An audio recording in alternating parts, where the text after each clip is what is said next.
ናቸው። እንደየሁኔታው ከፍ ዝቅ ሊልበት የሚችል አጋጣሚ ሊኖር ይችላል። ለምሳሌ 7 ሆኖ መቀደስ ይቻላል፣ 12 ሆኖ መቀደስ ይቻላል፣ 24 ሆኖ መቀደስ ይቻላል። ከዚያ በላይ ማሳደግ ማለት ነው። መቀነስ ግን በችግር ካልሆነ በስተቀር ልኡካን እያሉ በስርዓት አግባብ መቀነስ አይቻልም። ከ5 በታች መውረድ አይቻልም። የጌታችንን ጉዞ ከሚያሳየን መካከል አንዱ 5 ሆኖ መቀደሳቸው ነው። እንግዲህ ከሊቃነ ጳጳሳት ጀምሮ እስከ ዲያቆናት ያሉ ቀዳሲያ ናቸው በቅዳሴ ውስጥ ሊሳተፉ የሚችሉት። ለምሳሌ ዲያቆን አለ፣ ቄስ አለ፣ ጳጳሳት አሉ። ከዚያ የታችኛው ወደ ላይ መሄድ አይችልም፣ የላይኛው ወደ ታች እየመጣ ማገልገል ይችላል። ለምሳሌ ዲያቆኑ ቄስ መሆን አይችልም፣ ምንም ቢጠፋ ማለት ነው። ዲያቆን ቢጠፋ ግን ቄሱ ዲያቆን ሆኖ ይቀድሳል፣ ጳጳሱ ቄስ ሆነው ሊቀድሱ ይችላሉ፣ ዲያቆንም ሆኖ መቀደስ ይችላሉ ማለት ነው። ስለዚህ እነዚህ 5 ልኡካን በቅዳሴ ጊዜ ሲሰየሙ የጌታችን ሕማማተ መስቀሉን በአግባቡ ያሳያሉ። ፍትሐ ነገሥትም አንቀጽ 13 ላይ ይህንን አስቀምጧል። ቀዳሾቹ ብቻ አይደለም 5 የሚሆኑት። ልብሰ ተክህኖ ስናየው በራሱ 5 ከልጂ ይባላል። ከልጂ ማለት ዘርፍ የምንለው ነው። ለምሳሌ የካህኑን ካባ፣ የዲያቆኑን እንዳለ ቀሚስና በአጠቃላይ በአንድ ላይ ነው የሚሰራው። ስናየው ዲያቆኑ ቀሚሱ እንዳለ ሆኖ ከላዩ ላይ ግን የሚቀመጥ እንደ ለምድ አለ። ከሱ በታች 5 በቤተክርስቲያን ቋንቋ ከልጂ ይባላሉ። በሌላ አነጋገር እንደ ቋድ ብለን እንወስዳቸው እንችላለን። ብቻ ዘርፍ የሆኑ ወርደው ወደ ታች የሚሄዱ አሉ ማለት ነው። እነዚያ 2ቱ ወደፊት ይመጣሉ። አንዱ በቀኝ በኩል ይሆናል፣ አንዱ በዚህ በግራ በኩል ይሆናል፣ አንዱ ከኋላ ይሆናል ማለት ነው።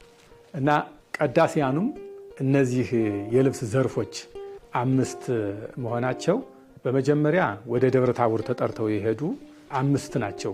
ሙሴ፣ ኤልያስ፣ እነዚህ ከነቢያት ናቸው።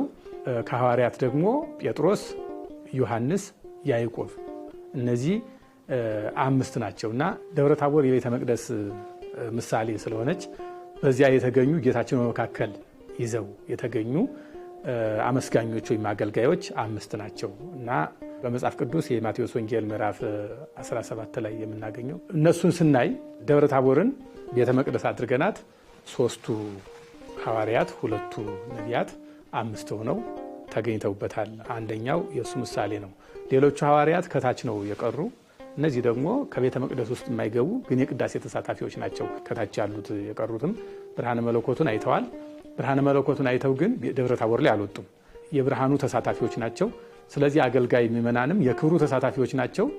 ነገር ግን ቤተ መቅደስ አይገቡም ማለት ነው። ቤተ መቅደስ ገብተው የሚቀድሱት 5ቱ ልኡካን ናቸው። እንደ ቀራንዮ ስንመጣ ደግሞ እንግዲህ ቤተ መቅደስ ቀራንዮ ናት። መንበሩ መስቀሉን ይወክላል። ቀራንዮ ላይ ጌታ ሲሰቀል በ5 ችንካር ተቸንክሮ የችንካሮቹ ምሳሌዎች ናቸው ስንል እነዚህን ከልጆቹንም ወይም ልብሱ 5 ዘርፍ ያለው አድርገን እኛም ቀዳሾቹ 5 ሁነን እንቀድሳለን ማለት ነው። ሌላው እንግዲህ 5ቱን አዕማደ ምስጢር የምናይበትም ነው። ይሄ አንድ ልኡክ ወይም አንድ ቀዳሽ እነዚህን ለብሶ ሊቀድስ ሲቆም ምን ማለቱ ነው? እኔ አምኜ ሌላውን አስተምራለሁ በሚል ሃይማኖቱን መግለጫ ስርዓት ነው። እና 5ቱ አዕማደ ምስጢራትም በዚህ በቅዳሴው ውስጥ ይታወሳሉ ማለት ነው። 7 መሆናቸው 7 ምስጢራተ ቤተክርስቲያናት የሚባሉ አሉ። እና በዚህ አግባብ ያው 7 የሚለውን ይዛሉ። በአጠቃላይም ደግሞ ተልኮም ስላለ ወንጌል የሚያሳልም አለ፣ ጽና ይዞ ድርገት ሲወርዱ የሚያጥን አለ። በዚህ የሥራ ዘርፍም ስላለው ማለት ነው። 12ቱም ያው ጌታችን በሚቀድስ ጊዜ የተወሰኑ ልኡካን ቢኖሩም ግን ሌሎቹም በሙሉ ተሳትፈው በመጀመሪያው ቤተክርስቲያን በፊልጵስዩስ ጌታችን ራሱ ገባሬ ሰናይ ካህን፣ ጴጥሮስ ተራዳይ ካህን፣ እስጢፋኖስ ገባሬ ሰናይ ዲያቆን፣ ዮሐንስ ተራዳይ ዲያቆን ማለት ነው። ሌሎቹ ሐዋርያት ልኡካን ሆነው ነው የቀደሱትና ከዚህ አንጻር ምሴተ ሐሙስ 12 ሐዋርያት ጌታችን ራሱ 13 ነበሩና በሐዋርያት 12ም ሆነው ይቀድሳሉ ማለት ነው። እንደ ቤተ መቅደሱ ስፋት አገልግሎቱን ለማሳለጥ ደግሞ በ24ቱ ካህናተ ሰማይ 24 ሆነው ደግሞ የሚቀድሱበት አጋጣሚም አለ።